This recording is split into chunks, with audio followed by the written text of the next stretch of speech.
सूर्या, गुरुजी, मुझे सूरदास के बारे में बताइए। कबीर सर, बिल्कुल सूर्या। सुनो, मैं तुम्हें कहानी की तरह समझाता हूँ। सूरदास का विस्तृत जीवन परिचय। कबीर सर ने कहा, सूर्या, सूरदास का जन्म 1478 में रुनकता गांव मथुरा में हुआ था।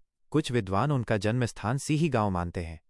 वे जन्मजात दृष्टिहीन थे, लेकिन उनकी आंतरिक दृष्टि इतनी प्रखर थी कि उन्होंने भगवान कृष्ण की बाल लीलाओं, प्रेम और सौंदर्य का ऐसा अद्भुत वर्णन किया जैसा किसी अन्य कवि ने नहीं किया।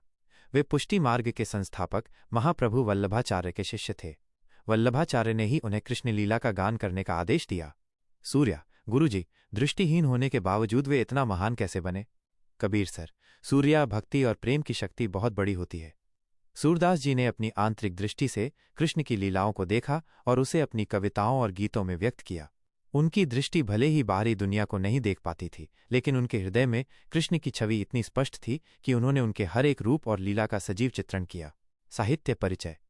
कबीर सर ने कहा, सूरदास भक्तिकाल की सगुण काव्यधारा के प्रमुख कवि थे। उन्हें अष्टछाप के कवियों में सबसे श्रेष्ठ माना जाता है। उन्होंने अपने लेखन में भगवान कृष्ण की बाल लीलाएं, रासलीला, गोपी कृष्ण प्रेम और विरह वर्णन को प्रदर्शित किया। उनके पदों में वात्सल्य, बाल प्रेम और श्रृंगार प्रेम रस की अद्भुत अभिव्यक्ति मिलती है। सूर्या, गुरुजी, उनका लेखन किस विषय पर अधिक केंद्रित था? कबीर सर, मुख्यतः कृष्ण भक्ति और प्रेम।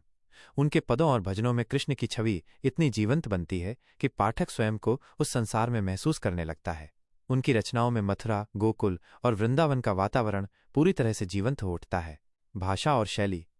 कबीर सर ने समझाया, सूरदास जी की भाषा सरल और मधुर ब्रज भाषा थी। उनकी भाषा में एक ऐसा प्रवाह और माधुर्य है जो सीधे हृदय को छूता है। उन्होंने उपमा, रूपक और उत्प्रेक्षा जैसे अलंकारों का स्वाभाविक प्रयोग किया है। सूर्या, गुरुजी, क्या उनके भजन आज भी गाए जाते हैं? कबीर सर, हाँ, उनके भजन और पद आज भी मंदिरों और भजन मंडलों में गाए जाते हैं। उनकी शैली में गेता, गाए जाने योग्य का गुण प्रमुख है। उनका लेखन भावपूर्ण, इमोशनल और लयबद्ध, रिथमिक है, जिससे वे आसानी से गाए जा सकते हैं। प्रमुख रचनाएं।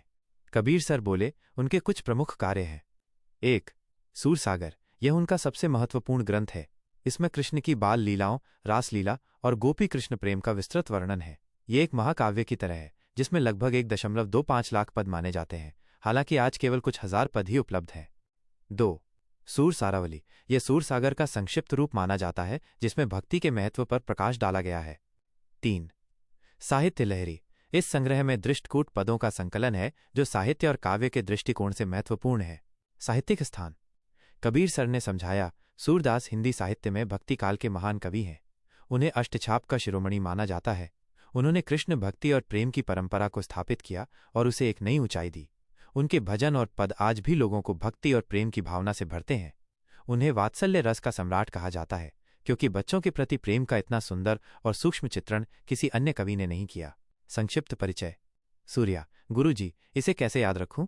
कबीर सर, याद रखना, सूर्या, सूरदास इक्वल्स कृष्ण भक्ति जोड़, वात्सल्य रस जोड़, सरल ब्रज भाषा जोड़, सूरसागर। सोचो कि सूरदास जी ब्रज में बैठकर कृष्ण की लीलाओं को अपनी आंतरिक दृष्टि से देख रहे हैं और भक्ति में मग्न होकर गीत गा रहे हैं। और हाँ, कबीर सर की कहानियां बातों बातों में याद करवा देंगी। Just MS Degree College Gate, Madho Nagar, Saharanpur, Uttar Pradesh.